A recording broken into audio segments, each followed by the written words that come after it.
Bismillahirrahmanirrahim. Assalamualaikum warahmatullahi wabarakatuh. Selamat siang Bapak Ibu semuanya. Selamat datang di UMKM Industri Outlook 2021. Acara ini diselenggarakan kolaborasi antara Indonesia Marketing Association Chapter Lampung dan juga Inventure yang live Bapak Ibu bisa saksikan di Tribun Lampung. Nah, seperti kita tahu kenapa kita mengangkat tema UMKM. UMKM sangat terdampak dengan pandemi COVID-19. Seperti itu ya. Dan ada juga UMKM yang memang mengalami dampak positif atau juga rise, dan juga ada UMKM yang memiliki dampak negatif ataupun juga fall. Namun ada satu yang sebenarnya membedakan antara UMKM dengan korporasi besar, yaitu fleksibilitas. Nah, bagaimana sebenarnya UMKM bisa terus berinovasi, bisa survive di saat pandemi? Itu yang akan kita bahas hari ini. Sebelum kita masuk ke narasumber kita yang kece banget hari ini, thank you juga buat semua para sponsor, teman-teman IMA yang selalu mendukung. Dan kalau misalnya teman-teman IMA nggak dukung, mungkin kita nggak akan ada acara ini ya. Semoga acara ini juga terus berlangsung. Kita sambut dulu, sebelumnya adalah Bapak Heri Andrian, SEMM. Beliau adalah Presiden Indonesia Marketing Association Chapter Lampung. Silakan Bang Adrian. Makasih Mbak Vio. Assalamualaikum warahmatullahi wabarakatuh. Selamat pagi dan salam sejahtera buat kita semua. Selamat pagi Mas Iwo, apa kabar? Alhamdulillah baik Bang. Ya, Mbak Vio, teman-teman IMA, teman-teman UMKM dari binaan IMA, dari BRI, dari banyak ini yang akan hadir Mas Iwo. Halo Mas Heri, assalamualaikum. Ya, Mas Iwo, waalaikumsalam. Sehat, walafiat. Lama sekali. Ya, ini teman-teman pengen dengerin nih Mas Iwo nanti. Oke. Pencerahannya, inspirasinya. Dan tahun ini lebih bagus ya Mas dibanding tahun 2020. Ya. Kita berharap nanti Mas Iwo agenda seperti ini bisa rutin nanti kita kerjasama dengan Inventure dan Mas Iwo dengan topik yang berbeda-beda nanti tentunya. Ya. Kita sangat mengharapkan pencerahan dan ilmu yang banyak dari Mas Iwo. Teman-teman, Mas Iwo ini saya ketemu tahun 2002 kalau nggak salah terakhir. Sudah lama ya. Bagi IMA di Lampung. Ya, beliau pakar marketing yang sangat top di Jakarta, pakar bisnis. Nah, hari ini kita berkesempatan mendapatkan pencerahan dari beliau. Mudah-mudahan nanti bisa memberikan banyak inspirasi dan motivasi kepada kita semua. Ya. Mas Iwo saat ini lumayan bisa eksis ya, dan kita juga cukup concern ke UMKM, dan kita harapkan nanti dari kegiatan ini akan ada tindak lanjut daripada aktivitas hari ini. Mungkin itu Pak Mas Iwo pengantar dari saya. Terima kasih atas kesediaannya untuk mengisi acara pada hari ini. Ya. Dan tentunya terima kasih juga buat para teman-teman sponsor IMA yang membuat acara ini bisa terselenggara, dan Mbak Vio makasih udah bersedia sebagai moderator pada hari ini. Itu saja mungkin pengantar dari saya. Kita nikmati acara pada hari ini. Assalamualaikum warahmatullahi wabarakatuh. Waalaikumsalam. Waalaikumsalam warahmatullahi wabarakatuh. Terima kasih Bang Adrian atas sambutannya. Beliau adalah Presiden Indonesia Marketing Association Chapter Lampung ya. Nah, kayaknya udah langsung aja nih ya, nggak usah lama-lama lagi gitu kan. Karena semua juga pada penasaran gitu. Gimana sih sebenarnya UMKM ini bisa tetap inovasi, tetap bisa survive di kala pandemi seperti ini gitu ya. Tapi sebelumnya saya bacain dulu ya Bang Pak Siwo ininya CV-nya biar makin kenal, makin dekat gitu kan. Jadi nanti kita bisa diskusi banyak ya. Teman-teman, Bapak Ibu semua, materi ini atau siaran ini juga langsung live di Facebook dan juga YouTube-nya Tribun Lampung. Jadi yang memang hari ini mungkin nggak bisa join di link Zoom-nya, masih tetap bisa terus pantauin di Facebook dan juga YouTube-nya Tribun Lampung. Oke, Yusuf Hadi adalah Managing Partner di InVenture, sebuah perusahaan di bidang konsultasi pemasaran. Selama 20 tahun terakhir bergelut di dunia pemasaran dan telah menulis lebih dari 50 buku mengenai bisnis dan juga pemasaran. Selain itu, Pak Yusuf Hadi ini juga menginisiasi Indonesia Brand Forum, yaitu sebuah gerakan mengapresiasi brand-brand asli Indonesia yang menjadi tuan rumah di negeri sendiri. Kalau penasaran bisa lihat blognya di www.yusufhadi.com, bisa cekin Twitter or Instagramnya juga, saya termasuk followers beliau @yusufhadi, jadi nanti juga bisa cek di situ ya. Kemudian lingkup kompetensinya baik dari marketing strategi, kemudian corporate strategi, change management, dan juga digital transformation ya. Jadi pengalaman secara profesional itu selama 23 tahun. Gimana nggak berpengalaman banget tuh ya. Dari 1997 berpengalaman sebagai konsultan dan trainer di bidang bisnis dan pemasaran, 13 tahun berkarir di Markless, dengan posisi terakhir adalah Chief Executive Markless Institute of Marketing atau MIM.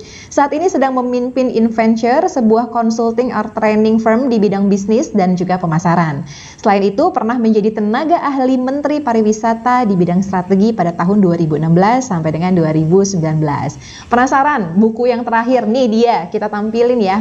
Ini adalah buku terakhir beliau, ada 6 yang saya juga senang banget bacanya, Bang. Millennial Skill Everything. Itu yang pertama ya. Yang kedua itu yang paling update adalah Generation Muslim. Kemudian juga ada Life Science for a Better Life. Betul ya, Bang ya? 8 wajah kelas menengah. Seru itu. Soal baca itu aku wow gitu, dapat insight yang banyak banget. Dan ada Global Chaser juga. 2G Challenge juga ternyata kalau misalnya dikulik-kulik lagi itu benar-benar bisa dapat insight banget dari buku-bukunya Pak Bang Yusuf Hadi ini gitu. Kalau di IMA tuh kita biasanya manggilnya Abang Danses nih. Jadi izin manggil Bang Yusuf boleh ya, Bang? Bang ya, boleh. Biar karena kan memang kalau di IMA banyak sekali nih ya, umurnya beragam dari generasi Z sampai ke yang milenial pun ada. Jadi biar kita dekat, kita panggilnya Abang aja. Boleh ya, Bang ya? Izin dulu. Boleh. Siap. Jadi nanti mungkin bukan hanya kita bahas kayak UMKM Industri Outlook, nanti ke depannya kita juga mungkin akan bahas beberapa buku yang Bang Siwo buat gitu ya. Biar nanti kita juga bisa dapat insight dan bedah buku yang mungkin juga bisa jadi pembelajaran juga untuk teman-teman yang juga bisa langsung lihat juga di Tribun Lampung Live-nya. Oke, kalau gitu waktu dipersilakan ke Bang Siwo. Monggo, Bang. Oke, Mbak Dian, Assalamualaikum warahmatullahi wabarakatuh, teman-teman. Langsung ditunjukin ya. Teman-teman, ini kebetulan nih Mas Heri, jadi saya nanti sekaligus ingin perkenalkan ke teman-teman ya buku saya terbaru ya, yang nanti terbit ada di toko buku mulai tanggal 24 Februari. Sekarang tanggal berapa ya? Jadi tinggal seminggu kali ya. Jadi nanti boleh kita bulan depan kita ketemu lagi kalau mau kita diskusikan bukunya ya. Jadi judulnya bukunya adalah ini ya, judulnya bukunya adalah Consumer Mega Shift 100 ya, teman-teman. Jadi saya memang sejak setahun ini begitu kena pandemi saya hampir tiap hari riset, terus kemudian bikin webinar ya membahas mengenai pandemi, kaitannya ke bisnis dan marketing. Ini e-booknya sudah tahun lalu kemudian viral dan baru sempat diterbitkan oleh Gramedia bulan ini. Jadi nanti tanggal 24 saya sudah dapat kabar dari Gramedia tanggal 24 itu akan jadi belum ada bukunya sekarang. Jadi teman-teman kalau mau pre-order nanti dapat tanda tangan saya nih. Dapat tanda tangan ya. Jadi boleh sekarang kalau mau pre-order nanti saya tanda tangan, terus teman-teman kalau sudah ada bukunya baca nanti bulan depan boleh, saya janji kalau mau teman-teman Lampung kita diskusikan bukunya ya via webinar ya di Bitly order new book. Judulnya Consumer Mega Shift 100. Jadi teman-teman ada 100, coba berikutnya ada 100 perubahan perilaku konsumen ya, mulai dari family life, kemudian ada urban life ya, city itu berubah, kota itu berubah. Nantinya tidak lagi urbanisasi tapi deurbanisasi misalnya. Terus kemudian ada social and religious life ya. Jadi saya punya tesis gitu teman-teman, bahwa di masa pandemi itu, karena ini dianggap kalau muslim itu nyebutnya ini cobaan dari yang di atas, makanya di masa pandemi itu orang malah makin sholatnya makin rajin, doanya makin kenceng gitu ya, karena ini cobaan. Kemudian ada digital life, kemudian ada shopping and consumer, bagaimana orang belanja sekarang go digital ya. Termasuk working, ya kita tahu working from home, ya. Kemudian juga bagaimana kehidupan di kantor berubah luar biasa, learning karena sekolah kita harus dari rumah, kemudian leisure, ya. Kebetulan saya sekarang ini saya menghadap ke Pantai Kuta nih Pak Eri. Jadi kebetulan sudah seminggu di Bali. Biar koneksinya bagus, maka saya ini sekarang lagi di Seraton nih, jadi ngadap ke Pantai Kuta. Ya, jadi sekarang ini orang kerja sudah bisa dimanapun, kapanpun. Jadi saya sudah bolak-balik ke Bali 3 kali, Pak Eri. Namanya workation, staycation dan workation. Jadi anak saya juga begitu, sekolah dari mana-mana. Jadi sekarang ini liburan tidak cuma di hari akhir pekan atau di Natal, Tahun Baru, Lebaran, tapi tiap hari adalah everyday is holiday gitu. Tapi juga everyday is juga working day gitu. Jadi sekarang ini liburan sama bekerja itu menyatu, itu di era pandemi itu kayak begitu ya. Makanya saya, anak-anak tetap sekolah, saya tetap bekerja, tapi kerjanya pakai Zoom ya. Makanya ini perubahan cara kerja yang luar biasa ya. Leisure dan traveling, entertainment juga berubah, konser musik tutup semua ya, kemudian sport tutup semua, nggak ada penontonnya ya, sampai kepada flying and airport juga berubah. Jadi teman-teman, ini penting untuk teman-teman tahu perubahan-perubahan apa yang terjadi perilaku konsumen. Ya, saya kumpulkan udah 100, jadi cukup banyak dari berbagai bidang. Nah, teman-teman nanti para bisnismen, marketer wajib tahu, karena dengan tahu perubahan konsumen kita bisa melakukan inovasi, strateginya kita berubah itu berdasarkan perubahan yang ada di konsumen ya. Oke, coba berikutnya. Nah, teman-teman bisa sekarang juga bisa bisa klik linknya ini kalau mau order teman-teman. Jadi nanti mudah-mudahan seminggu lagi bisa dikirim. Nanti saya kasih tanda tangan. Jadi kalau bukunya sih biasa, tapi tanda tangannya itu yang mahal ya. Itu ya. Oke, nah nanti boleh, nanti kalau teman-teman sudah dapat bukunya dibaca, kemudian nanti kita diskusikan. Boleh Pak Mas Heri, kita atur mungkin bulan depan gitu ya. Bulan depan kita atur lagi, kita khusus bahas mengenai bagaimana perubahan perilaku konsumen di masa pandemi. Ada 100 perubahan yang teman-teman marketer harus tahu ya. Oke, saya akan masuk ke pembahasan sekarang. Teman-teman bisa klik, bisa ambil materinya di sini, teman-teman. Boleh sekarang bisa di download materinya ya di bit.ly ya, bit.ly/UKM 2021 ya. Saya punya report ya, ini sekali lagi saya selama setahun kemarin melakukan riset sehingga hasilnya salah satunya adalah Outlook UKM 2021. Teman-teman udah dapat? Udah download materinya? Ada 50-an lebih materi, ada 50-an slide yang mungkin teman-teman bisa pelajari nanti. Saya nggak akan menguraikannya secara semuanya ya, mungkin hanya sebagian-sebagian, tapi teman-teman baca detailnya nanti bisa di e-booknya ya, di bit.ly. Coba sebelumnya di bit.ly UKM 2021 ya. Coba sebelumnya lagi, kalau yang bukunya tadi adalah bit.ly order new book ya, bit.ly order new book ya.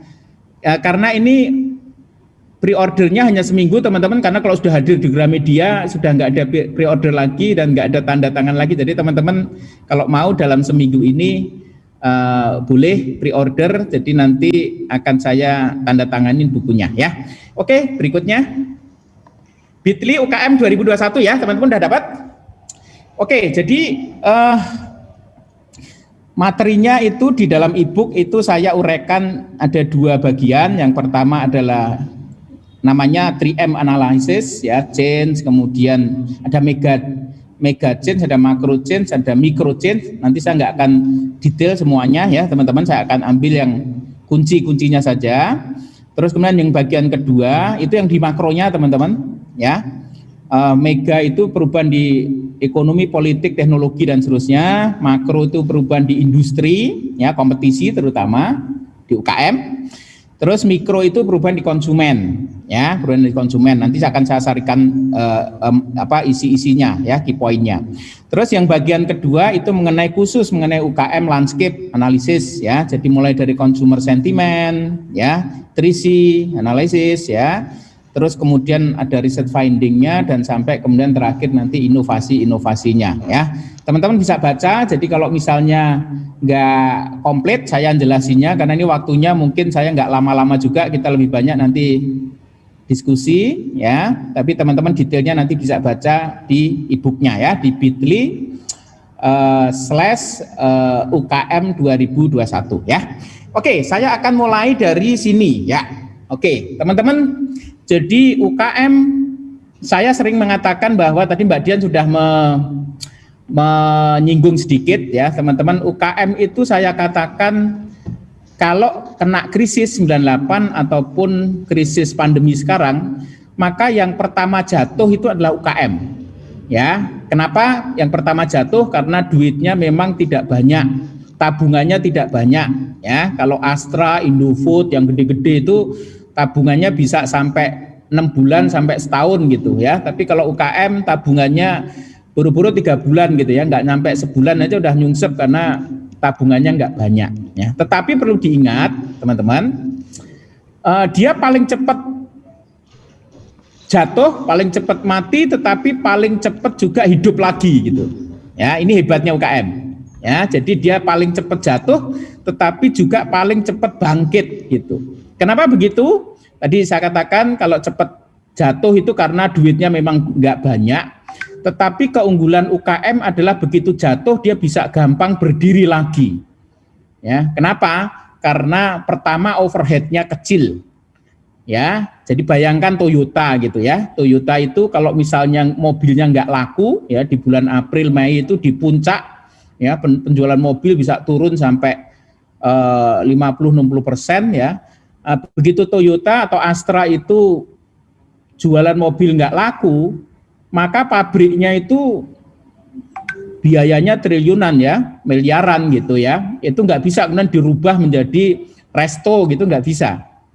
Ya, Indomie gitu ya, Indofood gitu ya, pabrik Indomie. Nah, ada 24 pabrik seluruh dunia. Ya, itu Indominya nggak laku misalnya ya, nggak bisa kemudian dia beralih bisnis dari Indomie, dari mie ke bisnis IO gitu misalnya, nggak bisa, atau digital konsultan gitu nggak bisa, sosmed konsultan gitu nggak bisa. Jadi, tapi kalau UKM nggak, ya UKM itu begitu jatuh dia pivot, ya dia berubah ke bisnis yang lain itu bisa demikian mudah. Kenapa? Karena overheadnya kecil, ya. Jadi karyawan juga nggak banyak, pabrik juga kecil, ya sehingga sangat fleksibel, sangat agile ya kalau istilah sekarang. Itu sangat agile, pindah-pindah bisnis itu bisa dengan mudah. Makanya saya katakan tadi yang paling cepat mati, tetapi juga yang paling cepat hidup lagi gitu. Makanya saya kok punya keyakinan bahwa UKM ini akan menjadi backbone dari pemulihan ekonomi Indonesia. Karena kita ada sekitar 50-60 juta UKM yang mereka itu sangat fleksibel. Ya, mereka itu begitu jatuh bisa langsung bangkit lagi dan kalau perlu pivot. Pivot itu artinya bisnisnya pindah gitu. Kalau diperlukan begitu, ya. Nah, ada yang nggak perlu pindah, ya, inovasi, misalnya resto itu pindah ke jualan frozen food gitu, karena di masa pandemi frozen food itu booming gitu. Maka kemudian dari resto ke frozen food gitu. Jadi nggak dine in tapi ke frozen food gitu, ya. Nah, itu yang perusahaan-perusahaan gede sulit itu, ya. Oke, sebelum masuk ke detail, teman-teman, saya ingin menggambarkan apa yang kita hadapi, ya, semua pebisnis di Indonesia, termasuk UKM, ya, nggak terkecuali, termasuk UKM. Jadi kita ini menghadapi ekonomi baru, teman-teman, yang menciptakan new rule of the game yang baru juga, ya, rule of the game yang baru. Nah, ekonomi baru ini ditandai 4 hal, teman-teman, ya, yang itu kalau pemain tidak adap, ya dia tidak agile untuk beradaptasi, dia akan mati gitu. Ya, jadi ada new rule of the game, yang new rule of the game itu harus dipatuhi oleh para pemain. Ya, kalau tidak patuh dia akan kolaps gitu ya. Nah, 4 karakteristik itu apa? Yang pertama adalah hygiene. Saya nyebutnya hygiene ekonomi. Jadi sekarang setiap pemain harus peduli kepada higienitas. Ya. Yang kedua adalah low touch. Ya, low touch itu artinya persentuhan di antara pemain, di antara pelaku dan dengan customer itu harus diminimalisir. Ya, kita memasuki era yang namanya low touch ekonomi. Ya, dan kebetulan teman-teman digital itu menjadi solusi bagi low touch ekonomi. Jadi kita misalnya contohnya paling gampang, kita ke restoran itu sudah pakai QR code sekarang. Jadi cash itu akan dibunuh oleh dulu sebelumnya saya nulis millennial kill everything, cash itu dibunuh oleh milenial, tetapi pembunuhan itu dipercepat dengan adanya pandemi. Jadi pandemi juga membunuh cash ya. Jadi uang kertas, uang logam itu nanti pelan-pelan akan ditinggalkan, dan orang bahkan nggak kartu ya, kartu kredit, kartu debit juga akan makin ditinggalkan. Orang beli sekarang sudah pakai smartphone, sudah pakai QR code. Jadi proses ke arah cashless society itu akan jadi semakin cepat. Nah, jadi digital itu menjadi solusi bagi munculnya ekonomi baru yang saya sebut sebagai low touch ekonomi. Yang ketiga teman-teman adalah less crowd. Less crowd itu artinya ekonomi di mana crowd itu dihindari. Ya, makanya kemudian di dunia tourism misalnya teman-teman yang sangat high crowd itu sekarang ini termasuk yang paling terdampak oleh pandemi karena sifatnya memang high crowd. Teman-teman, saya punya teman ya dekat ya, namanya Pak Azwar Anas ya, beliau adalah Bupati Banyuwangi. Kebetulan saya ini sekarang lagi di Bali karena minggu lalu ya, hari Rabu saya diundang Pak Bupati karena beliau purna bakti. Jadi setelah 10 tahun menjabat sekarang berhenti ya, digantikan oleh istrinya ya. Nah, terus saya sekalian karena naik mobil ya, road trip dari Jakarta, Semarang, Solo ya, Surabaya pakai tol itu cepat sekali ya, terus kemudian Probolinggo sampai ke Banyuwangi ya, karena sudah jauh maka saya langsung sekalian nyebrang ke Bali gitu ya. Nah, Pak Bupati itu tahun 2019 itu punya 124 festival teman-teman ya. Jadi makanya Banyuwangi dikenal sebagai kota festival ya, tiap minggu ada 3-4 festival. Nah, itu berhenti semua. Ya, makanya kemudian ekonomi termasuk Bali sekarang sepinya luar biasa, teman-teman. Saya di Kuta ini juga begitu, tak lihat di depan biasanya rame. Sekarang sepi ya, karena memang sektor pariwisata itu sifatnya high crowd. Ya, dengan pandemi menuntut ekonomi itu less crowd, maka kemudian pariwisata termasuk yang paling terdampak oleh pandemi ya. Itu yang ketiga teman-teman. Yang keempat adalah low mobility ya, low mobility. Sekali lagi sektor pariwisata adalah yang terdampak karena sifat industri pariwisata itu menuntut mobilitas. Jadi kalau kita mau ke Bali maka kita harus naik pesawat atau road trip ya. Sekarang saya ke Bali itu road trip. Teman-teman, di era pandemi mobil pribadi adalah pilihan kendaraan yang paling aman di masa krisis. Makanya saya ramalkan tahun ini mobil itu akan comeback ya, pasar mobil akan comeback ya, karena orang nanti liburan nggak naik pesawat ya, naik pesawat itu takut ya, karena takut tertular. Jadi sektor transportasi karena mobility termasuk sektor yang paling parah terdampak ya, termasuk di Jakarta ada MRT begitu jadi datang pandemi gitu ya. Jadi sektor transportasi itu di era low mobility ekonomi itu terdampak ya. Jadi orang sekarang ke Bali itu naiknya mobil ya, family trip itu dilakukan melalui road trip teman-teman. Jadi bukan, nanti akan jadi mainstream baru, orang liburan itu nggak naik pesawat ya. At least sampai dengan akhir tahun ini teman-teman orang akan masih takut naik pesawat, maka alternatif transportasinya adalah kendaraan pribadi. Makanya saya ramalkan nanti tahun ini mobil pribadi itu akan comeback, terutama second terutama mobil second. Kenapa? Karena kita nggak punya banyak duit ya di masa resesi kayak begini, kita nggak spending banyak, maka padahal kita butuh mobil, maka alternatifnya adalah mobil second. Ya, nah jadi 4 ini teman-teman ekonomi yang kita hadapi, yang itu perusahaan besar kecil akan menghadapi ini. Ini sebagai background teman-teman. Ya, Anda harus tunduk kepada hukum baru ya, new rule of the game yang ditandai oleh 4 ini ya. Hygiene harus bersih, terutama teman-teman yang di resto ya, itu kebersihan dan keselamatan itu prioritas bagi customer. Yang kedua low touch, yaitu ekonomi di mana kita menghindari persentuhan fisik, maka QR code itu akan merevolusi transaksi. Yang ketiga adalah less crowd, yaitu bisnis kerumunan itu akan dihindari oleh customer ya, konser musik, kemudian Olimpiade dibatalin, ya MotoGP dibatalin, ya Formula One dan seterusnya. Jadi bisnis atau activity yang crowd-nya besar itu akan dihindari oleh customer.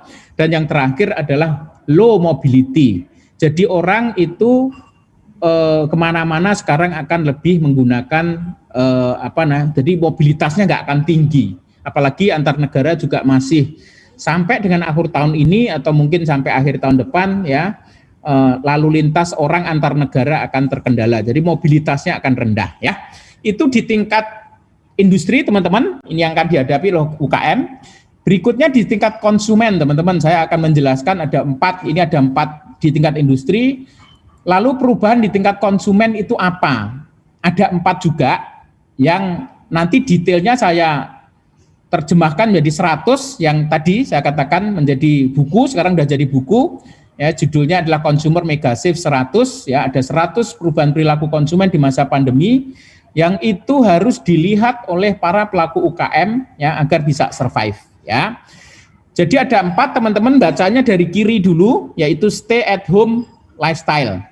Jadi pandemi memunculkan gaya hidup baru teman-teman, yaitu gaya hidup tinggal di rumah ya. Kita bekerja di rumah, kita berbelanja dari rumah, ya kita sekolah dari rumah, ya kemudian kita ke dokter juga dari rumah, makanya telemedicine, halodoc, dokter booming di masa pandemi.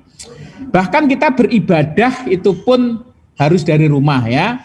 Sholat Jumat mungkin agak sulit, ya sekarang sudah mulai bisa, tapi pada waktu pandemi dulu agak sulit. Terus gereja, ya ibadah di gereja itu dilakukan secara virtual, ya. Tahun lalu saya nggak bisa mudik, maka kemudian saya silaturahmi dengan ibu itu dilakukan secara virtual. Ya, itu karena apa? Karena stay at home lifestyle. Yang kedua yang bawah teman-teman, yang bagian bawah, yaitu konsumen itu back to the bottom of the pyramid. Ya, konsumen itu kebutuhannya balik ke kebutuhan dasar. Jadi sebelum pandemi, sebelum 2 Maret 2020, kita memasuki era yang saya sebut leisure economy, di mana kebutuhan konsumen itu ada di puncak piramida Maslow, yaitu aktualisasi diri dan self-esteem. Makanya kemudian sebelum pandemi, kita itu bisa setahun bisa 12 kali liburan gitu ya, jadi era liburan gitu. Dan Instagram begitu demikian populer karena orang pengen pamer gitu ya. Jadi apa-apa, beli apa, makan apa, di mana itu dipamerkan via IG gitu ya. Itu saya sebut sebagai era esteem ekonomi. Jadi sebelum pandemi itu era leisure ekonomi dan esteem ekonomi. Nah, tetapi begitu pandemi datang, maka konsumen itu prioritas kebutuhannya back to the bottom, dari top of the bottom, ya, yaitu leisure dan aktualisasi diri. Maslow ingat ya, itu back to the bottom. Back to the bottom itu apa? Itu adalah kebutuhan dasar, yaitu makan minum, ada 3, makan minum, yang kedua adalah kesehatan dan keselamatan, ya, hand sanitizer, masker, kemudian redoxon, ya, butuh jamu-jamu, empon-empon, ya, itu, dan yang ketiga adalah koneksi internet, ya. Ini tadi teman-teman saya nggak nginep di Sheraton, ya, tetapi cari ke hotel yang koneksinya oke, karena kalau ini ada teman-teman webinar gini, kalau koneksinya nggak oke, repot. Maka koneksi itu menjadi kebutuhan pokok sekarang teman-teman, dan koneksinya mesti harus kayak saya, butuh koneksi yang excellent gitu ya, karena kalau seminar sampai macet-macet nanti saya dimarahin semua orang gitu ya. Jadi koneksi itu menjadi kebutuhan pokok sekarang. Jadi 3, back to the bottom itu 3. Yang pertama makan minum, karena kita harus hidup. Yang kedua adalah kesehatan, agar kita fit, ya. Maka kemudian kita berolahraga, sepeda, Brompton itu demikian happening di Jakarta karena semua orang pengen sehat, ya. Terus kemudian yang ketiga adalah koneksi internet. Itu back to the bottom of the pyramid, teman-teman, piramida Maslow. Terus yang ke kanan itu go virtual. Jadi konsumen itu going virtual. Sekarang semua dilakukan secara virtual, ya. Kita bekerja virtual, kita sekolah virtual, ya. Kita beribadah virtual, gitu ya. Maka kemudian digital itu menjadi booming. Kita belanja. Jadi di kala banyak industri berguguran, itu sektor-sektor digital, ya. Telemedicine, ya, Halo Dokter, Bukalapak, Tokopedia, ya, kecuali Traveloka, ya, karena Traveloka terkait dengan tourism berat juga, Airbnb berat juga, tetapi grocery, ya, grocery itu kebutuhan pokok sehari-hari sekarang mulai dibeli secara online. Yang terakhir, teman-teman, yang atas adalah terbentuknya apa yang saya sebut empathic society, ya, empathic society yaitu ketika kita ini susah semua, kena krisis, ya, banyak layoff, ya, banyak orang takut, ya, takut mati, takut kena layoff, ya, takut nggak bisa aktualisasi diri. Nah, maka kemudian banyak orang itu donasi, banyak orang itu empati, peduli, ya. Jadi pandemi itu menciptakan apa yang saya sebut empathic society. Teman-teman, saya sudah ketemu sama teman-teman Dompet Duafa, teman-teman Rumah Zakat, ya, teman-teman Lazis, gitu ya. Nah, justru di masa pandemi itu mereka lagi panen sekarang. Jadi banyak orang berdonasi karena apa? Karena bangsa Indonesia ini adalah bangsa yang tolong menolong, kita gotong royong gitu. Makanya begitu banyak saudaranya kesusahan, maka kita banyak melakukan aksi kepedulian, kita banyak melakukan donasi, ya. Nah, teman-teman, kira-kira perubahan konsumen itu kalau saya ringkes 4 ini, kalau mau dipanjangin ada 100, ya. Nanti bukunya bisa dibaca, detailnya ada di buku. Consumer mega shift 100, tetapi kalau mau simple itu ada 4 ini, ya. Yang pertama munculnya gaya hidup di rumah atau stay at home lifestyle. Yang kedua adalah kebutuhan konsumen itu balik ke kebutuhan dasar, ya, back to the bottom of the pyramid, yaitu makan minum, kesehatan, keselamatan, dan koneksi internet. Kemudian yang ketiga adalah go virtual, yaitu semua dilakukan secara digital dan virtual, dan terakhir pembentukan empathic society, ya. Jadi kalau sebelumnya perubahan di industri, sekarang adalah perubahan di konsumen. Teman-teman, Anda untuk bisa sukses, ya, di 2021, maka perubahan di tingkat industri dan perubahan di tingkat konsumen ini harus diamati terus, dan kita mengambil, saya bilang, teman-teman harus turning, ya, threat atau ancaman itu turning into opportunity. Jadi mesti harus melihat perubahan-perubahan yang ada, dan teman-teman harus membalik ancaman yang muncul dari perubahan itu menjadi opportunity, ya. Oke, mungkin berikutnya langsung, saya sih nggak banyak, dari 52an slide saya simpelkan jadi mungkin 5, 6 atau 7, ya. Oke, berikutnya. Nah, UKM bagaimana? Nah, saya secara khusus, teman-teman, melakukan survei, ini sudah saya lakukan di akhir tahun lalu. Beginilah kira-kira perubahan di tingkat makro, ya, itu yang lingkaran paling luar, ya, mega, atau outer circle, change, 3C, ya, 3C itu change, customer, sama competition, ya. Jadi di lingkaran yang paling luar, yaitu perubahan di ekonomi, teknologi, budaya, itu ada banyak perubahan di situ. Perubahan di tingkat customer itu ada, tadi dari 4 tadi, itu kan umum, ya, tapi kalau untuk UKM itu ada yang di lingkaran tengah, ya, nanti akan saya jelaskan cepat. Terus kemudian yang paling bawah itu lingkaran paling dalam itu adalah perubahan di tingkat kompetisi. Jadi perubahan yang didrive oleh para pelaku UKM, ya. Jadi mungkin saya nggak akan jelaskan semua, banyak sekali ini, teman-teman nanti bisa baca, tapi saya ambil hal yang penting aja, ya. Kita mulai dari yang lingkaran paling luar, ya. Jadi yang pertama adalah kiri atas, ya, COVID growth incident. Teman-teman, saya mengatakan vaksin itu adalah game changer, teman-teman, ya. Jadi nanti begitu vaksin itu efektif dan terdistribusi secara luas, maka saya berkeyakinan bahwa recovery itu akan cepat sekali. Ini berbeda dengan krisis di 98. Kalau krisis di 98 itu sebenarnya prosesnya sampai pecah menjadi krisis itu prosesnya lama, cuman kita nggak sadar aja.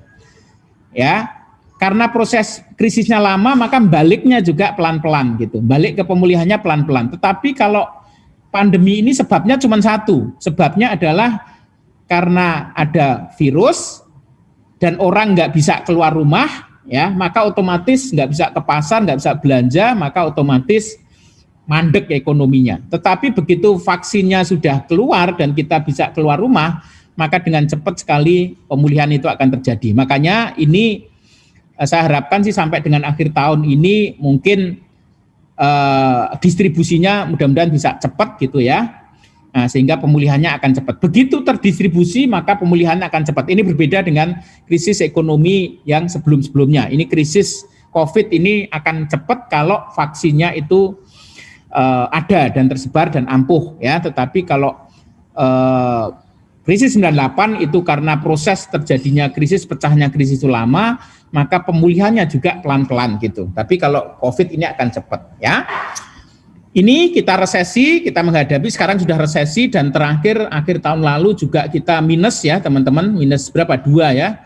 Jadi agak mengkhawatirkan dan di awal tahun ini tinggi lagi kasusnya. Mudah-mudahan dengan adanya vaksin kita akan kembali bagus ya. Terus nanti yang banyak mengganggu teman-teman UKM adalah apa yang saya sebut intermittent social distancing, teman-teman. Bahasa gampangnya itu buka tutup. Ya, jadi begitu kasusnya melandai itu PSBB dibuka. Tetapi begitu kasusnya naik langsung ditutup gitu. Nah, ini teman-teman misalnya yang di resto itu setengah mati nih. Karena begitu ekonomi sudah mulai bagus, nggak tahunya kemudian ditutup, maka kemudian omset langsung drop lagi. Ya, mall juga begitu, ya, resto begitu. Ya, saya kemarin kebetulan ke Bali itu di Kuta itu ada The Keranjang misalnya ya. Nah, The Keranjang itu punyanya Meli Guslo kalau nggak salah, ya, sama teman Ibnu yang punya Batik Trusmi. Ya, itu launching tahun 2019 Mei. Tapi belum setahun kena pandemi, Maret 2020 langsung 5 bulan tutup teman-teman. Sampai Agustus tutup, ya. Terus kemudian buka lagi, Bali sudah agak lumayan, tapi kemudian akhir tahun orang-orang Bali sudah sangat berharap ini akhir tahun ekonomi akan comeback, tapi tiba-tiba pemerintah mengumumkan ini harus tes antigen segala macam, maka kemudian orang batalkan semua ke Bali, maka jatuh lagi. Ya ditutup lagi, Bali ditutup lagi, maka The Keranjang juga tutup lagi. Ya, sekarang ini buka cuman hari Jumat, Sabtu sama Minggu. Jadi ini buka tutup itu menimbulkan ketidakpastian bagi teman-teman UKM, berat ini. Ya, jadi dan ini akan terus terjadi teman-teman. Jadi nanti ini sudah diramalkan sejak lama. Ya, prosesnya akan memang intermittent atau lockdown atau PSBB yang dilakukan secara buka tutup. Jadi begitu naik ditutup, begitu turun dibuka, gitu terus. Itu yang menyebabkan planning menjadi tidak pasti. Kita planningnya penuh dengan ketidakpastian. Ya, itu yang paling luar teman-teman. Saya ambil yang penting-penting. Kemudian di tingkat konsumen, ya, di tingkat konsumen yang lingkaran yang paling tengah, ya. Jadi itu misalnya, ya, lokal itu akan menjadi tren teman-teman. Jadi kalau sebelumnya kita sangat branded dari luar, minded, ya, maka di era pasca pandemi dan era pandemi ini preferensi konsumen itu akan produk lokal itu akan meninggi, ya, more local preference, ya. Terus kemudian konsumen itu sangat peduli kepada kesehatan, higienitas. Ya, CHSE itu penting. Makanya saya mengatakan teman-teman, pekerjaan terbesar untuk UKM adalah melakukan apa yang saya sebut CHSE branding.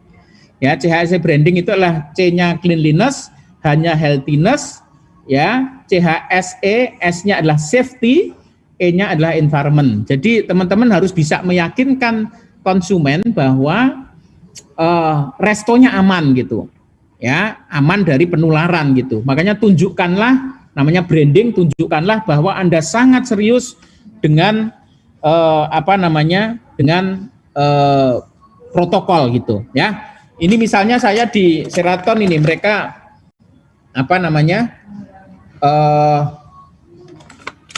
garpu sama sendok itu dibungkus gitu ya, dan kemudian khusus gitu, jadi nggak terbuka gitu. Terus kemudian ditulisi di sini ya. Jadi apa namanya, ini misalnya hygiene protection shield. Jadi sudah ada brandingnya di situ untuk menunjukkan bahwa Sheraton itu sangat serius dalam apa namanya, protokol ini ya. Jadi teman-teman, ini kan global brand ya, tapi teman-teman UKM mesti juga jangan sampai kalah dengan yang global brand. Teman-teman harus kalau punya resto ya, atau produk-produk yang sangat sensitif dengan hygienity, teman-teman harus tunjukkan bahwa Anda harus sangat serius menerapkan protokol kesehatan. Karena itulah yang menjamin konsumen untuk mau balik ke kita dan loyal ke kita. Sekarang yang membuat loyal ke kita bukan hanya quality dan harga murah, tetapi faktor yang penting prioritas konsumen adalah hygienity, CHSE tadi. Makanya CHSE branding itu menjadi penting ya. Itu terus kemudian go digital teman-teman ya, konsumen itu going digital karena mereka semakin digital maturity, makin semua itu beli, transaksi ya, milih produk, searching itu dilakukan secara digital. Makanya UKM mesti harus go digital. Kalau Anda nggak go digital, Anda akan mati ya.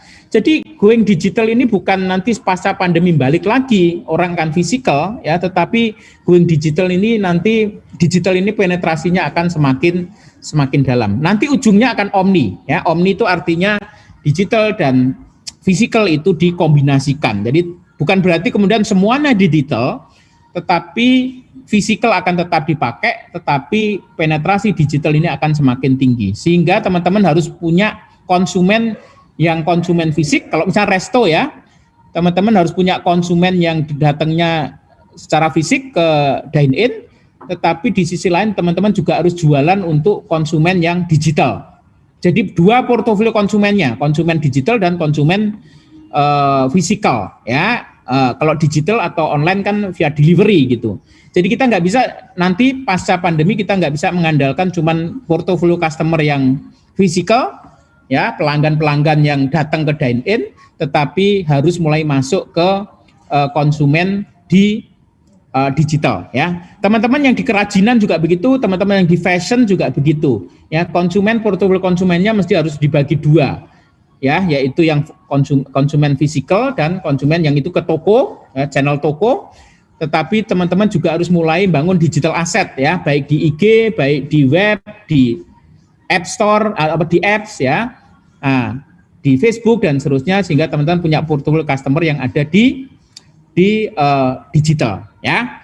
Itu ya. Terus kemudian kalau di tingkat kompetisi ya, yang menarik adalah nanti trennya teman-teman, UKM ini akan semakin light asset. Jadi kalau dulu punya ruko, punya store itu kebanggaan luar biasa, tetapi nanti kita punya ruko, punya warung ya, punya kantor itu menjadi liability ya, jadi berat ya, karena maintain-nya itu berat, overhead-nya berat. Makanya nanti trennya UKM itu akan slim. Slim itu artinya overhead-nya akan kalau bisa semakin banyak variabel. Ya, bahkan pegawai nanti bisa jadi bukan pegawai tetap ya, setiap saat bisa ganti-ganti, terus kita jualan tidak lagi ke fisik tapi ke digital ya, sehingga apa namanya aset kita itu slim ya, namanya light atau agile business model. Jadi nanti bisnis model yang light dan agile itu akan menjadi mainstream di kalangan UKM ya, karena di masa pandemi, di masa perubahan yang cepat kayak begini ya, kita punya aset yang besar, fisik yang besar, aset fisik yang besar itu berbahaya ya, karena begitu kena krisis ya, teman-teman misalnya resto, sekali lagi karena teman-teman banyak ya, UKM itu kan di resto ya, ketika Anda punya toko yang besar atau warung yang besar, pegawainya banyak, tetapi nggak ada customer dan para pelayan tokonya itu bayar sewanya jalan terus, maka itu yang saya katakan kanker ya bagi, jadi apa namanya, overhead itu kayak kanker bagi orang bisnis, itu muter terus tapi omset nggak ada gitu ya. Tapi kalau kita going digital, kemudian apa namanya, pegawainya bisa variabel ya, kita overheadnya nggak akan begitu berat ya. Para pemain akan banyak concern ke CHSE branding tadi itu ada ya di yang paling bawah. Terus kemudian teman-teman harus mulai bangun own retail branding. Jadi boleh juga ke Bukalapak, ke Tokopedia, kita jualan via marketplace, tetapi juga teman-teman harus mulai juga bangun brand retail sendiri. Kenapa? Karena kalau kita hanya tergantung pada Tokopedia atau Bukalapak, maka brandnya atau customer base-nya yang dapat mereka. Kita nggak dapat customer base-nya. Padahal kalau kita mau analitik, ya, maka customer-nya itu harus ada di kita gitu. Makanya teman-teman harus mulai bikin web sendiri, bikin IG sendiri, ya, bikin app sendiri, dan kemudian punya basis customer di situ. Teman-teman lakukan analitik, ya, sehingga nanti akan servisnya akan semakin bagus, ya. Boleh kita tetap pakai e-marketplace, ya, kayak Tokopedia, Bukalapak, ya, Shopee dan seterusnya, tapi jangan lupa kita mesti juga punya channel sendiri, ya. Mungkin itu secara umum teman-teman, saya nggak akan jelaskan secara detail karena banyak sekali sampai subuh, nanti kalau mau dijelaskan semuanya teman-teman bisa baca, ya. Oke, saya tinggal 1 atau 2 slide lagi, nanti habis itu kita diskusi, ya. Ini saya ingin menunjukkan ke teman-teman bisnis-bisnis yang growing di masa pandemi, ya, dan bisnis-bisnis yang falling di masa pandemi, ya. Di era stay at home ekonomi, teman-teman, bisnis itu nggak cuma jatuh, ya, banyak yang jatuh, ya, kayak tourism jatuh, hotel, airline, kemudian MICE, ya, MICE itu meeting, insentif, conference, exhibition, tutup semua teman-teman, jatuh semua, ya, IO jatuh semua, ya, resto juga begitu, banyak tutup, ya, kemudian bioskop banyak tutup, ya, sport tadi saya katakan, ya, Piala Dunia berhenti, Olimpiade berhenti, ya, MotoGP berhenti, ya, tetap jalan tetapi nggak ada penontonnya, jadi bisnisnya otomatis juga jatuh. Terus kemudian mall juga banyak yang tutup, ya, mall cuman isi 20-30% customer, ya, nah itu yang jatuh, ya. Nah, tetapi ingat teman-teman, di masa pandemi juga di samping banyak yang jatuh juga banyak justru yang growing, ya, yang growing adalah makanya saya tadi katakan UKM itu paling cepat jatuh tapi juga paling cepat bangkit gitu. Makanya teman-teman harus pivot dari yang fall, yang kiri, menuju ke yang kanan, ya, cari bisnis-bisnis yang justru lagi growing di masa pandemi. Ya, bisnisnya apa aja?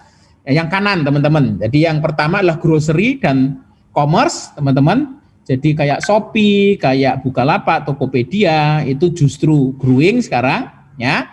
Terus yang kedua bisnis logistik dan kurir itu growing teman-teman, ya, luar biasa karena kalau marketplace-nya Tokopedia, Bukalapaknya, Biblinya growing, maka barangnya kan dikirim. Jadi semua sekarang delivery, ya, termasuk food delivery, sehingga bisnis logistik atau bisnis kurir, bisnis pengiriman itu growing di masa pandemi, ya. Terus kemudian food delivery, ya, GrabFood, kemudian GoFood, ya, Gojeknya setengah mati karena orang makin nggak naik ojol, ya, atau taksi, tetapi sebagai gantinya mereka makan itu secara delivery sekarang, maka GoFood-nya itu tumbuh, GrabFood-nya itu tumbuh, ya, GoFood, food delivery. Kemudian remote working teman-teman, jadi Zoom, ya, kita kerja sekarang semua pakai remote, ya, pakai online, maka kemudian Zoom itu dari kita sebelumnya 2019 kita nggak kenal Zoom, tetapi tiba-tiba sekarang itu Zoom itu melebihi Google gitu, ya, popularitasnya itu nggak kalah sama Google karena tiap saat kita menggunakan, ya, termasuk kita sekarang ini kita webinar menggunakan Zoom, ya. Streaming services teman-teman, jadi ada Netflix, ada Disney Plus, ya, ada video, ya, itu growing di masa pandemi karena semua orang stres, ya, di rumah, ya, keluar nggak bisa, nonton konser musik nggak bisa, mau ke Bali nggak bisa, maka alternatifnya adalah home entertainment. Maka bisnis streaming services, ya, termasuk podcast, termasuk konten-konten dari para YouTuber itu jadi growing sekarang, ya, namanya streaming services, ya. Yang berikutnya telco teman-teman. Saya kebetulan sekarang lagi bantu IndiHome, ya, kita melakukan kajian analisis eksternal IndiHome.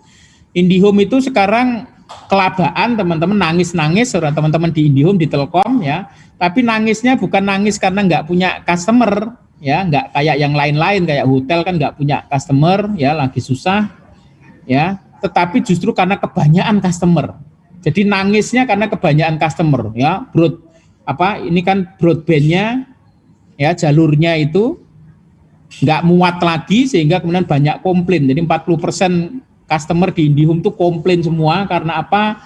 Karena langganannya cuma 10 BPS tapi mintanya cepat gitu ya. Jadi sekarang semua orang going migrasi ke fixed broadband ya. Kalau dulu kan pakainya Telkomsel, fixed wireless namanya. Tapi sekarang orang sudah nggak keluar di rumah, maka kemudian yang tumbuh adalah fixed broadband ya, atau koneksi internet yang datangnya dari rumah, itu IndiHome itu ya. Jadi mereka sekarang kelabaan karena tiba-tiba permintaan itu 2-3 kali lipat ya. Jadi nangis tapi nangisnya seneng gitu ya, karena kebanyakan customer ya. Tapi repot juga karena komplain semua ya. Terus online learning teman-teman, ruang guru segala macam juga tumbuh luar biasa ya. Terus telemedicine, halo dokter sebelumnya sudah tumbuh, tapi begitu pandemi datang pertumbuhannya berlipat-lipat ya, karena semua orang takut ke rumah sakit, takut ke dokter, karena kan dokter dan rumah sakit kan berisiko ya, karena banyak berhubungan dengan pasien COVID, maka orang terutama yang tua-tua ya, senior person itu berobatnya via menggunakan telemedicine ya. Itu teman-teman, jadi di masa pandemi itu ada yang fall, ada yang jatuh, tapi ingat ya, ada juga bisnis-bisnis yang justru growing. Makanya teman-teman karena gampang pivot ya, teman-teman UKM itu gampang fleksibel bergerak, maka mesti harus pinter-pinter ngelihat bisnis-bisnis yang di masa pandemi lagi growth, jangan, atau yang lagi rise, jangan milih bisnis-bisnis yang lagi fall ya. Oke, terakhir sekarang berikutnya khusus untuk UKM. Sekarang bisnis-bisnis apa di UKM yang bagus ya, baik untuk sekarang ya maupun setelah pandemi ya. Jadi yang kiri atas itu adalah bisnis-bisnis yang bisnis UKM yang cocok dilakukan di masa pandemi. Kalau yang kanan atas maupun kanan bawah itu adalah bisnis-bisnis yang cocok dilakukan, diambil oleh para pemain UKM di masa pasca pandemi ya. Jadi itu matriksnya, yang kalau ke atas itu prospektif, kalau ke kanan itu prospektif untuk yang sekarang atau survival di masa pandemi ya, ke atasnya. Terus ke kanan itu adalah bisnis-bisnis yang setelah pandemi itu prospektif. Coba kita lihat ya. Jadi kalau yang untuk sekarang teman-teman di masa sulit, di masa pandemi, grocery itu akan bagus ya, on demand salon itu akan bagus ya, meal kits delivery itu oke, masker lagi booming ya, virtual IO, kalau IO mati tetapi virtual IO oke ya, snack oke teman-teman ya, virtual tour, kemudian cleaning service yang on demand ya, bicycle store juga lagi booming sekarang ya. Oke, itu yang sekarang booming. Sekarang yang ke depan kira-kira apa? Teman-teman perlu siap-siap tahun depan ketika ekonomi sudah balik lagi, kira-kira bisnis apa yang bagus untuk UKM ya. Mulai dari yang bawah ya. Kalau yang bawah itu cocok untuk sekarang ya. Tidak cocok untuk sekarang tapi cocok untuk ke depan, tapi yang atas, yang bundaran yang atas itu cocok untuk sekarang maupun ke depan gitu ya. Jadi hybrid tutor, teman-teman yang bergerak di bidang education nanti arahnya tutor itu atau tutorial itu nantinya akan bimbingan tes ya, atau bimbingan belajar itu akan cenderung hybrid. Hybrid itu kombinasi antara online dan offline. Kemudian wellness akan oke ya, kemudian hybrid IO, insurance teman-teman terutama life dan kesehatan dan jiwa, agen asuransi bakal growing nanti, karena di masa sulit sekarang orang itu butuh asuransi ya untuk jiwa dan kesehatan ya. Co-working space itu sekarang nggak bagus tapi nanti setelah pandemi akan bagus ya. Terus kemudian yang bagus sekarang dan bagus setelah pandemi apa aja? Vaksin klinik teman-teman, tapi mungkin sekarang masih belum ya karena vaksin masih digratiskan, tapi nanti pasti kebutuhan vaksin itu akan tinggi ya. Konten dan entertainment itu akan bagus, sekarang bagus, nanti setelah pandemi juga akan bagus. Frozen food ya, sekarang oke, setelah pandemi juga akan oke. Coffee juga oke. Kemudian pick up delivery itu sekarang bagus, nanti setelah pandemi juga akan bagus ya, delivery, karena semua orang belanja online itu akan dikirim ya, dikirim. Terus kemudian digital agency teman-teman sekarang bagus, nanti setelah pandemi juga akan bagus ya. Kemudian online course itu juga begitu, sekarang bagus, nanti setelah pandemi juga akan bagus. Jadi gambar ini menunjukkan teman-teman mengenai apa kira-kira bisnis yang bisa teman-teman ambil ya di masa sekarang dan nantinya setelah pandemi ya. Oke, saya kira itu setelahnya apa? Cukup ya? Oh ini ya, ini detailnya. Jadi survival business yang untuk masa pandemi itu ada grocery, bicycle store, ada masker, tadi sudah cerita ya, delivery, food delivery, ya, remote working, snack bagus, ya, virtual tour, home decor juga bagus, ya. Oke, nah ini yang nanti bisnis-bisnis yang akan bagus nanti pasca pandemi. Ya, cocok di masa depan ya teman-teman. Bagus ini informasi teman-teman, nanti kira-kira setelah pandemi mau masuk kemana aja ya. Cloud kitchen akan tetap oke, pick up delivery oke, konten, entertainment ya, frozen food juga akan oke, walaupun persaingannya makin tinggi ya, online shop, digital agency ya, online course ya, hybrid tutor ya, dine in resto ya, dan seterusnya ya. Oke, saya kira mungkin untuk sementara itu Mbak Dian, saya mungkin biar nggak kocar-kacir, saya ringkas dulu ya sebelum kita tanya jawab ya. Coba di belakang tadi, jadi teman-teman ingat ya, coba sebelumnya yang tadi, yang 4 perubahan di tingkat industri, teman-teman ingat ya, ada 4 perubahan sebelumnya.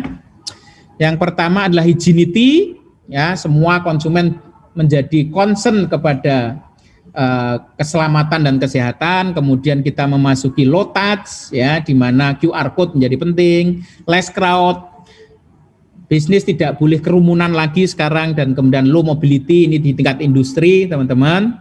Terus di tingkat konsumen ada 4, ingat ya, stay at home lifestyle, tiba-tiba konsumen karena di rumah sudah setahun maka membentuk perilaku baru, gaya hidup baru. Terus back to the bottom, masih ingat ya, kita kembali ke kebutuhan dasar. Kalau dulunya leisure, sekarang kebutuhan 3, makan minum, kemudian kesehatan, ya, keselamatan, dan koneksi internet, ya.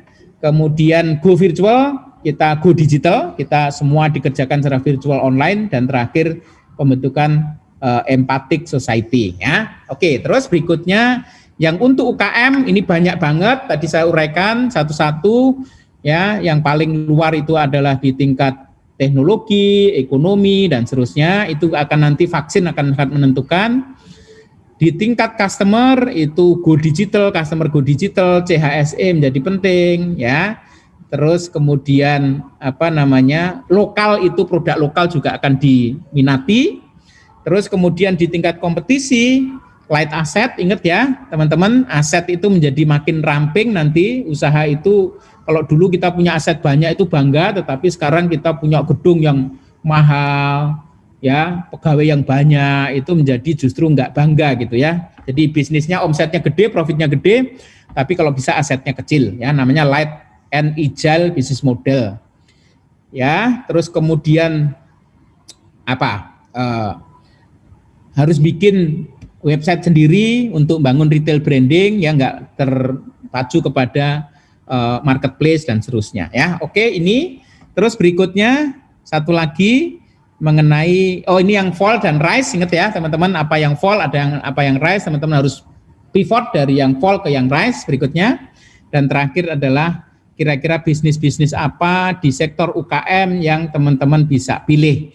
Saya sudah melakukan riset, sudah saya pilah-pilah kira-kira mana yang cocok sekarang dan mana-mana yang cocok kira-kira setelah pasca pandemi lewat gitu. Oke Mbak Dian, mungkin cukup sampai di situ dulu. Mungkin teman-teman nanti kalau ada yang tanya kita diskusi ya. Terima kasih. Assalamualaikum warahmatullahi wabarakatuh. Oke. Oke.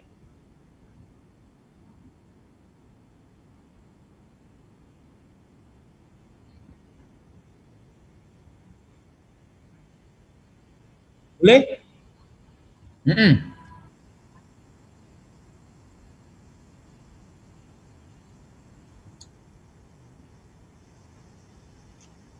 Harus semangat. dia juga bukan milenial loh. Ya, dia bukan milenial yang ternyata justru pas buka tadi yang abang bilang kayak website or apapun tuh jadinya ningkatnya bisa berkali-kali lipat gitu. Salah satu produk andalannya adalah frozen food ya. Dia buat yang tadinya sebelumnya memang ayam biasa atau bebek seperti biasa atau otak-otak seperti biasa, ini dia buat frozen itu ternyata tuh kayak bisa bikin supply chain-nya jadi dari yang cuma Lampung doang udah bisa ke Indonesia ya sekarang gitu. Pertanyaan dari beliau adalah strategi apa yang harus dilakukan UKM dalam menghadapi persaingan usaha dengan perusahaan dengan brand-brand besar? Yang dalam strateginya mereka berjualan atau marketingnya juga sampai mengikuti jejak UMKM ya Bang, gitu. Karena secara modal dan kualitas produk untuk UMKM kan pasti kalah saing lah ya kalau dibandingkan sama brand-brand yang besar. Contohnya misalnya PH, McD yang mungkin berjualan juga sampai ke pinggir jalan dan dari rumah ke rumah.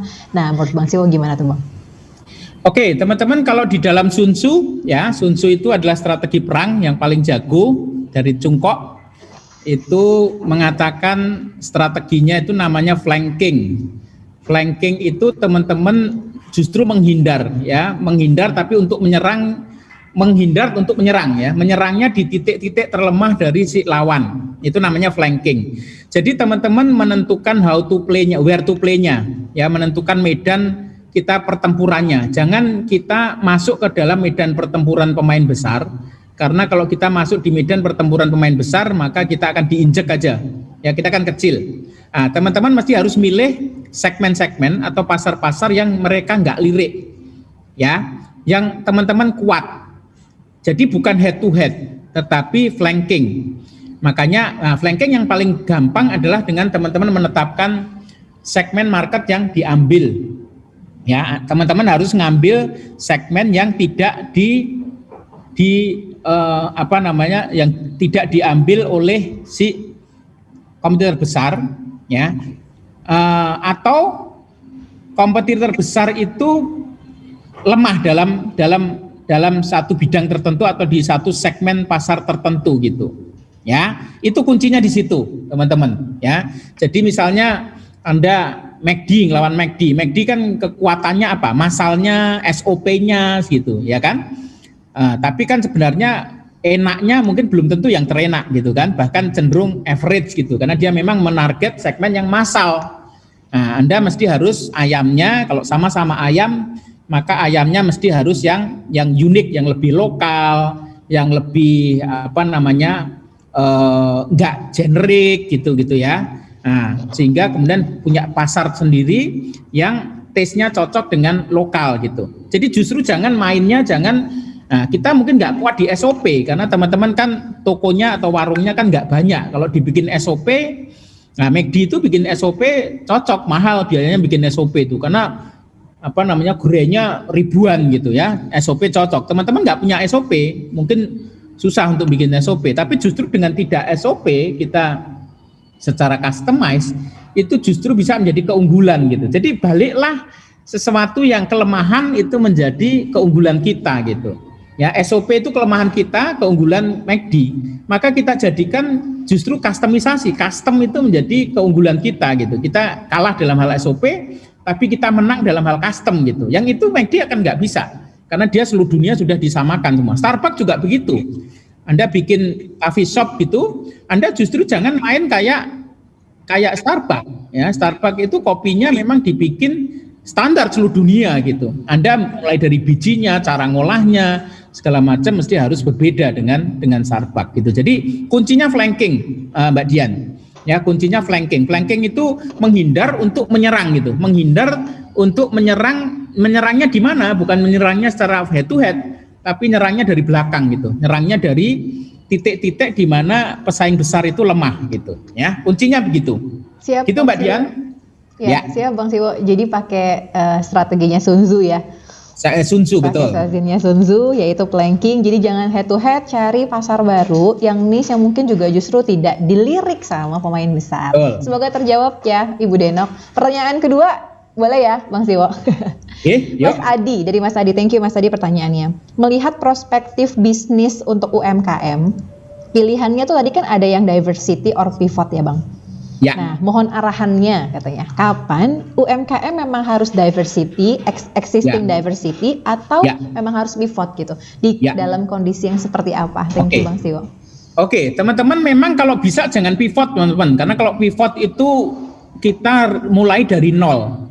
Ya, tetapi saya banyak lihat teman-teman yang diversify itu sulit gitu. Karena memang semua peluang sudah tertutup. Artinya kalau teman-teman di bisnis IO misalnya ya, atau di bisnis tourism travel agent misalnya, itu memang ruang-ruang untuk pivot, ruang-ruang untuk diversify itu agak sulit gitu ya, karena memang semua bisnisnya lagi hancur, tourism lagi hancur gitu, maka terpaksa itu pivot, misalnya masuk ke resto gitu misalnya. Saya kemarin ke Banjarmasin gitu, dikabari teman-teman di sana, katanya teman-teman yang travel agent itu pindah ke resto gitu misalnya ya. Nah, tetapi memang kalau bisa jangan pivot sih, karena pivot itu pilihan terakhir. Karena kalau pivot kita mulai dari nol lagi gitu, kita nggak ada resource, kita mulai dari nol lagi. Tapi ini hebatnya UKM, kalau kita misalnya memang diversify nggak bisa, diversify itu artinya tadi misalnya resto, ya kan, resto dine in nggak bisa. Ya, karena orang takut untuk ke resto, maka diversify-nya adalah dengan frozen food. Ya, frozen food itu artinya makanannya kita frozen, terus kita kirim ke customer gitu, delivery. Ya, dari awalnya dine in ke konsep delivery dengan produknya dalam bentuk frozen gitu. Nah, itu diversify itu. Artinya bisnisnya agak geser sedikit gitu ya, polanya agak geser sedikit. Nah, tetapi kalau memang sulit ya, terpaksa tadi teman-teman terpaksa pivot dari yang fall itu ke yang rise gitu ya. Nah, itu. Dan pivot ini juga ada dua pilihan teman-teman. Pivot ini akan dilakukan secara permanen ya, setelah pandemi nanti akan terus, atau sifatnya hanya sementara. Nah, ini akan melihat dari kondisi bisnis teman-teman. Kalau memang di bisnis yang lama sudah mapan, mungkin untuk survival kita pivot sementara gitu. Tapi kalau memang bisnis awalnya masih belum kuat dan kita pivot ini strategik, artinya potensinya juga bagus, bisa jadi pivot itu dilakukan secara permanen. Artinya nanti setelah COVID-nya lewat, teman-teman nggak balik lagi ke bisnis awal, tapi terus melanjutkan bisnis yang hasil pivot tadi itu. Nah, gitu teman-teman. Jadi pilihannya seperti itu Mbak Dian. Ya, jadi kalau bisa sih jangan pivot, karena pivot itu lebih berat.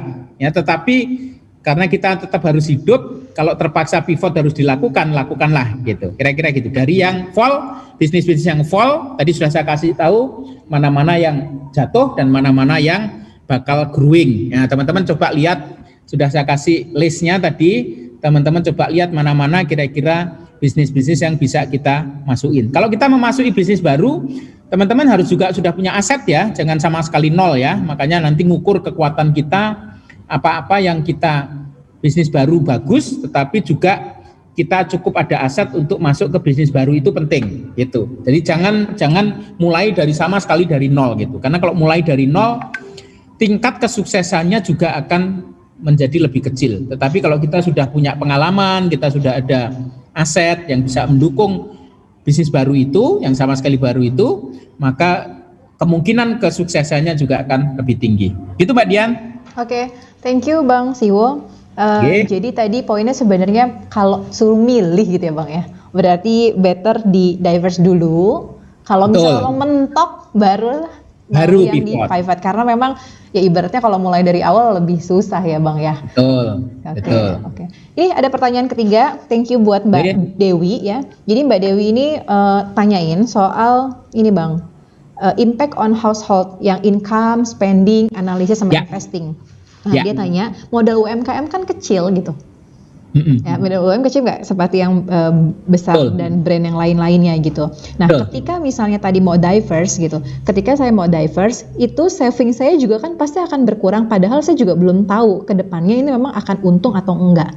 Gimana perhitungannya memang oke, atau mungkin ada solusinya Bang? Thank you. Jadi teman-teman sulit ya Bang. Ya, teman-teman kalau ngambil diversify ataupun pivot tadi ya, yang penting teman-teman sebagai tolak ukurnya adalah kalau bisa sejauh mungkin ambillah bisnis-bisnis yang aset light, yang asetnya nggak begitu besar, ya. Jadi karena di masa krisis itu resiko bisnis itu tinggi sekali, ya. Makanya teman-teman, aset yang paling kecil itu sebenarnya bisnis kayak saya ini. Saya kan modalnya ngomong, ya. Bahkan saya kantor aja, punya kantor nggak dipakai, ya, selama sudah setahun nggak dipakai, dan karyawan juga sudah kerja dari rumah gitu, ya. Nah, untungnya kantor itu punya sendiri, ya. Kalau kantor itu nggak punya sendiri kan saya bayar tiap bulan padahal nggak dipakai gitu, ya. Nah, artinya teman-teman ambillah, terutama di jasa itu kecenderungannya memang asetnya light, ya. Misalnya teman-teman makanannya jangan yang dine in, ya. Kalau delivery kan berarti teman-teman bisa bikin dan itu nunggu permintaan, kalau sudah ada order baru dikirim gitu kan. Artinya teman-teman inventorinya nggak besar, overheadnya nggak besar gitu, ya. Jadi teman-teman di masa pandemi di mana resiko itu tinggi, kalau bisa teman-teman ngambil bisnisnya, ya, untuk survival itu ambillah bisnis-bisnis yang overheadnya atau fixed cost-nya itu tidak begitu besar, ya. Artinya kalau nanti terjadi kegagalan dan seterusnya itu sakitnya nggak dalam gitu. Tapi kalau teman-teman invest besar, ya, fixed cost-nya besar, nanti begitu jatuh itu sakitnya luar biasa. Jadi ambillah bisnis-bisnis yang light, ya, light asset. Mungkin itu Mbak jawabannya. Oke, thank you Bang Siwo.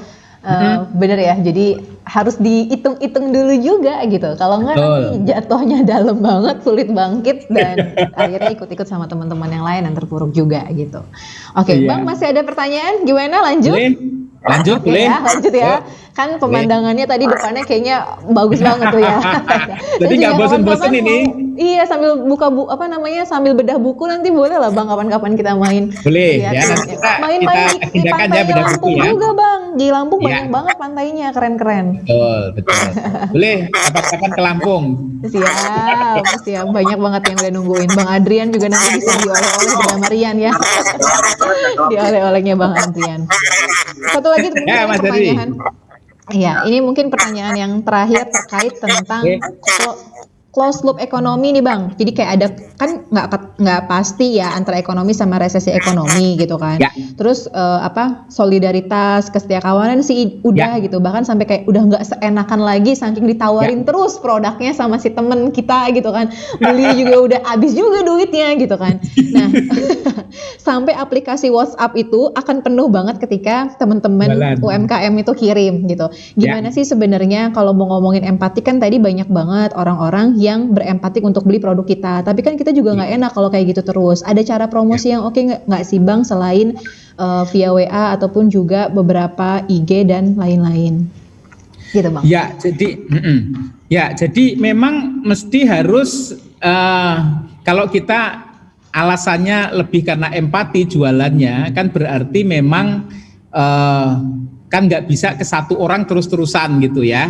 Makanya teman-teman kuncinya di akuisisi. Ini kan sementara ya, closed loop ini jualan secara tertutup melalui komunitas WA atau komunitas Instagram.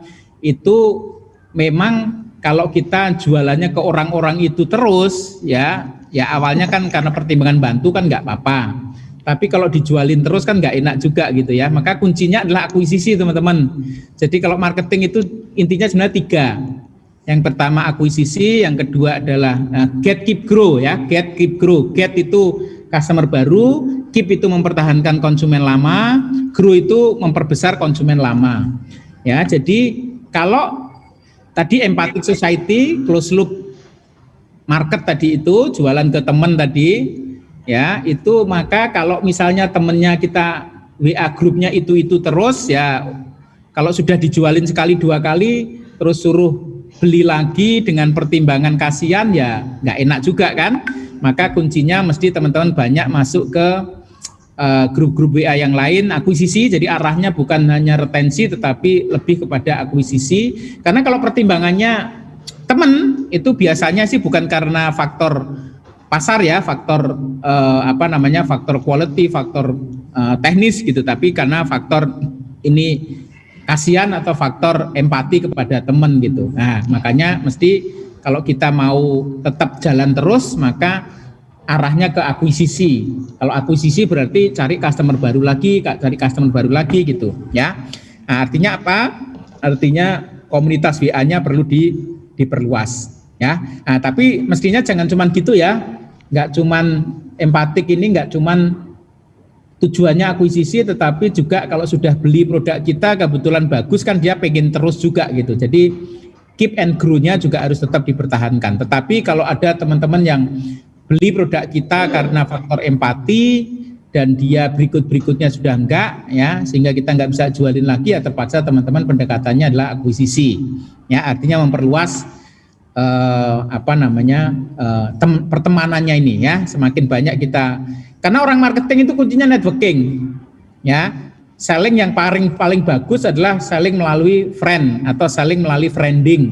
Jadi nggak ada salahnya kita tuh memperluas jaringan, memperluas pertemanan ya, karena dengan banyak teman maka banyak yang akan bantu kita ya, termasuk dalam hal jualan. Jadi nggak ada ruginya teman-teman. Saya mengatakan seorang marketing kalau nggak networker itu bukan seorang marketer ya. Jadi mesti harus diperluas terus jejaring pertemanannya ya. Kadang-kala kita minta produk kita dibeli, tetapi juga sesekali kita mesti juga membeli produk dari teman-teman, saling take and give ya dengan teman.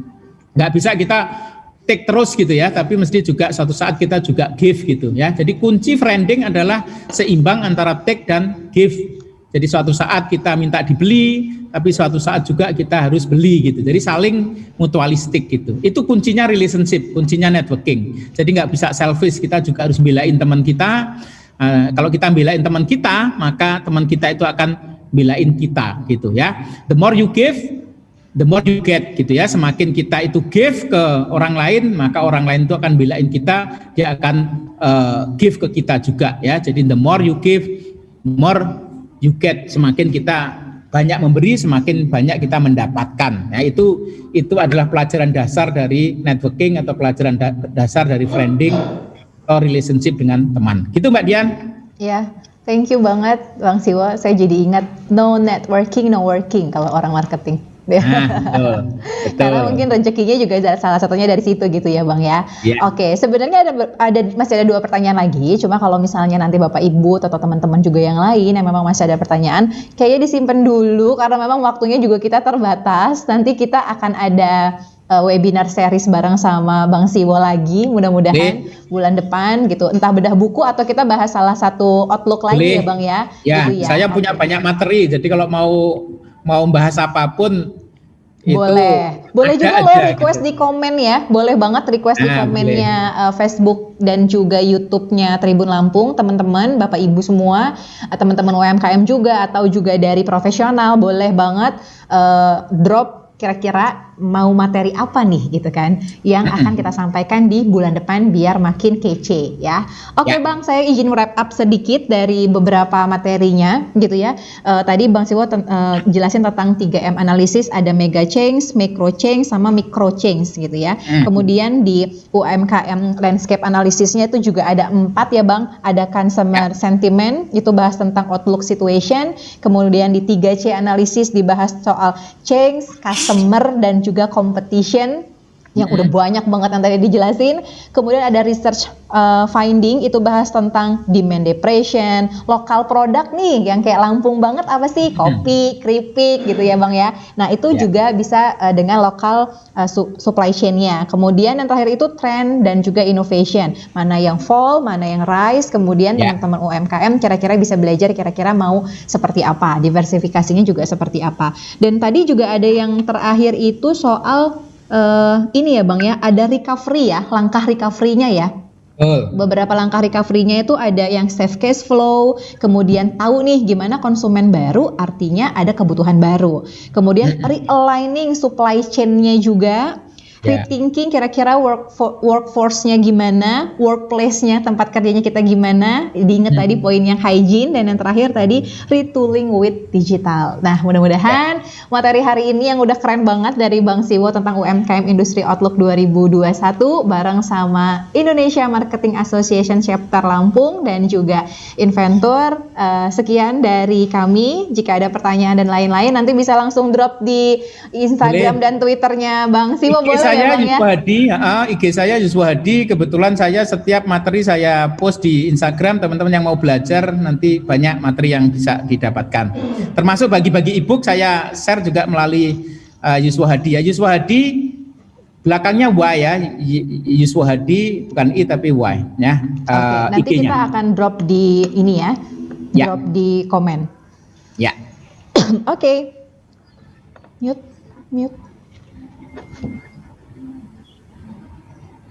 Cukup. Pak Heri mungkin penutup atau Ya, Mas Iwo, aku udah WA Mbak Sabil Ya. supaya bulan depan bisa ada agenda Boleh. lagi. Mudah-mudahan Boleh. kita yang pertama mau bahas bedah buku Ya. Megasif 100 ya, bener ya? Iya, Mas Heri. Iya, udah aku Betul ya, terima. kira-kira ya. Dan Oke, kita siap-siap. dapat update pertama dari Mas Iwo. Makasih Nah, banyak teman-teman. Mas Iwo. Teman-teman pre-order, jadi nanti sudah baca bukunya, kita diskusi seru tuh. Jadi sudah baca dulu, baru kita diskusi gitu ya. Baca dulu ya Mas Iwo ya. Baca dulu. Oke, makasih banyak loh Mas Iwo nih Oke, thank you, teman Ima. sharingnya sangat menginspirasi. Mudah-mudahan teman-teman UMKM banyak dapat pelajaran dan inspirasi. Semoga acara ini bisa terus jalan nih Mas Iwo. Mohon dibantu kami di komunitas.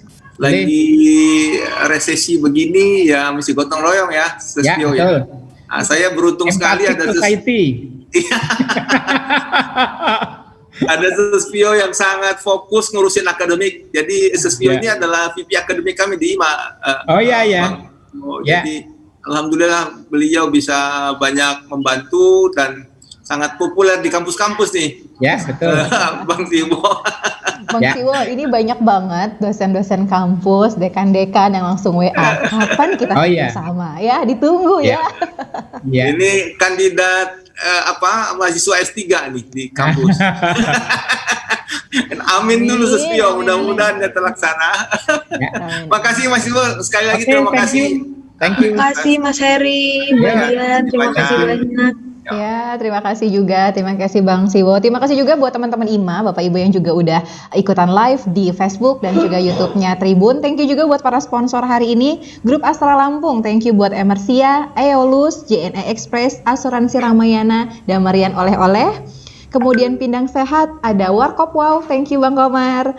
Ada English First, Radar Lampung, Raja Gas, kemudian El Guiler dan juga UBL, Putih Kripik, Asuransi Sinarmas, dan Lokalate, Sobat Melek Gue. Terima kasih semuanya, sampai ketemu di acara Indonesia Marketing Association Chapter Lampung selanjutnya. Bye-bye. Thank you. Mas Heri ya. Makasih Mas. Yuk, Mas.